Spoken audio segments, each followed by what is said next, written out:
ওমানের ধোফারের গভর্নরেটের সুলতান সাইদ বিন তাইমুর সড়কে ভয়াবহ সড়ক দুর্ঘটনায় ৫ জন নিহত ও ১১ জন আহত হয়েছে। শুক্রবার স্থানীয় সময় সকাল ৭টার দিকে মাকসন অতিক্রমের পর এই দুর্ঘটনা ঘটে বলে জানিয়েছে রয়্যাল ওমান পুলিশ।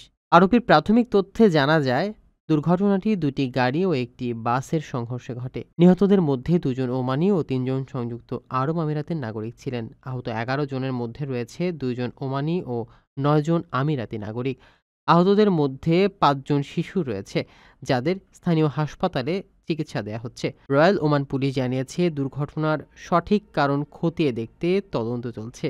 তারা নিহতদের পরিবারের প্রতি গভীর শোক ও সমবেদনা প্রকাশ করেছে।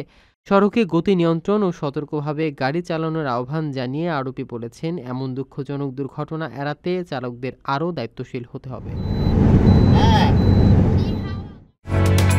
ওমানের সেরা রেট দিচ্ছে বাংলাদেশি প্রতিষ্ঠান গালফ এক্সচেঞ্জ। প্রিয়জনকে টাকা পাঠাতে আজই আসুন আমাদের যে কোনো ব্রাঞ্চে অথবা কল করুন স্ক্রিনে দেয়া নাম্বারে। গালফ এক্সচেঞ্জ, বাংলাদেশিদের প্রিয় এক্সচেঞ্জ।